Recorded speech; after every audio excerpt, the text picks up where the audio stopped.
Her knees scraped painfully as she tried to feel the floor around her. "Charles, please," she cried softly, her voice broken and full of fear. "Please don't leave me here alone in the darkness like this. You are not my wife anymore." He spat with anger and pride. "You are my past, and I have a bright new life ahead." Her trembling hand touched his trouser leg, but he kicked it away. He grabbed her old brown bag and threw it hard at her. The bag burst open, scattering second-hand dresses and torn wrappers in dust. A single shoe with a broken heel rolled away from her reach. "Take all your worthless things," Charles said with cruel finality.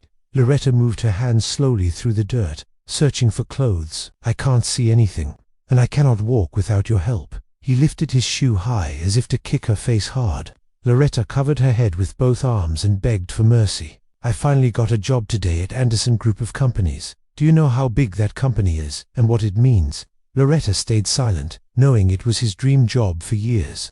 For 1 second, shame flashed across Charles's hardened face briefly.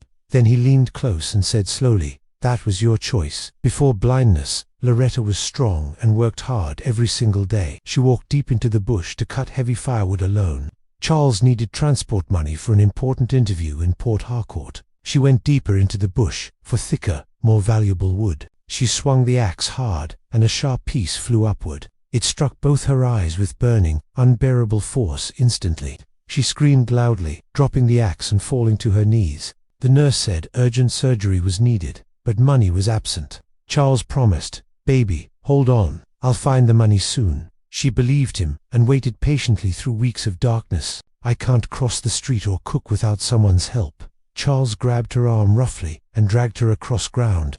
"Get out," he shouted loudly before slamming the door shut. He locked it from inside, treating her like a stranger. Loretta knelt in dust, rocking and whispering prayers to God. Then she heard the iron gate open and close quietly.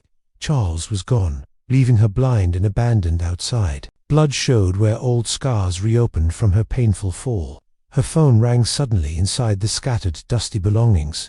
She searched frantically with both hands, following the ringing sound. At last she found it and answered with shaking fingers. "Hello," she whispered, wiping tears with her shoulder carefully.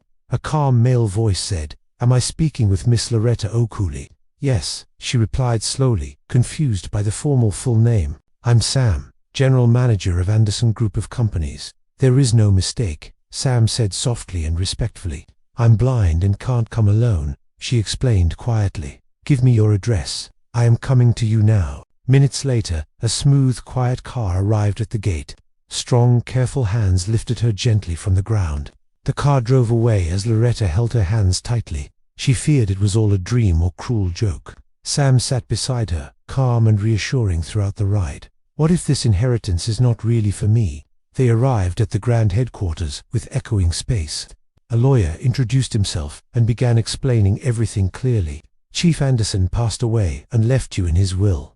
Loretta learned Chief Anderson was her real biological father. He had wronged her mother and wanted to make amends. "It means you are the main owner and the CEO," Loretta whispered. "No, that can't be possible for me. You have a mansion in Banana Island fully furnished. Staff, security, chefs, and drivers are already in place. Your father ordered us to fix your site completely. We booked surgery in London with the best specialists." The next morning, Charles woke proudly in his new apartment. He admired his new shirt and felt like a king. He arrived at work humming, full of fake confidence.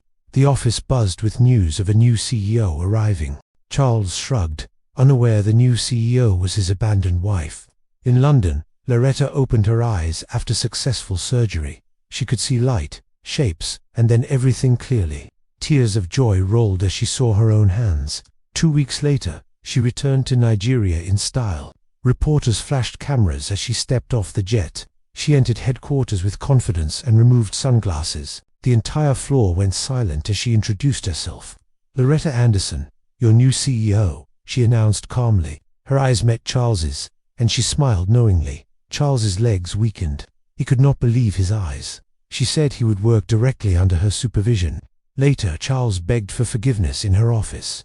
Loretta forgave him but kept him employed for humility. Charles resigned, unable to bear daily guilt and shame. Loretta found him and offered forgiveness and true mercy.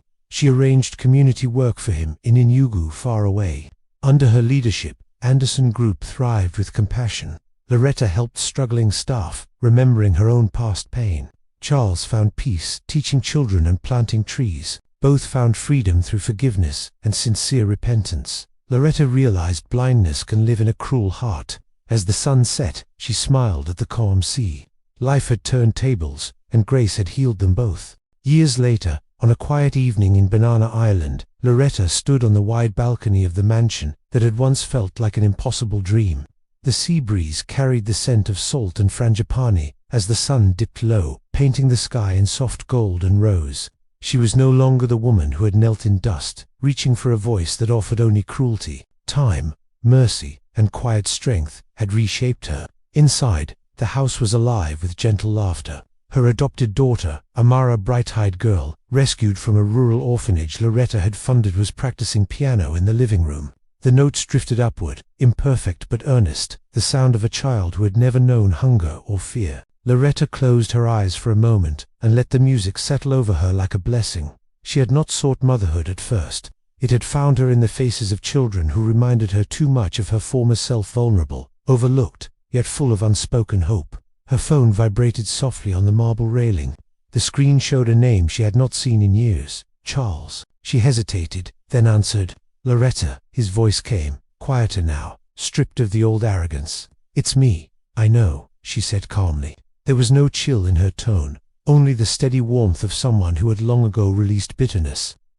I heard you're opening the new eye clinic in Enugu next month, the one named after your mother. Yes, the Grace Okuli Specialist Center. It will treat people who can afford surgery, especially women and children injured in accidents or domestic violence. She paused. Why are you calling? Charles. A long breath on the other end.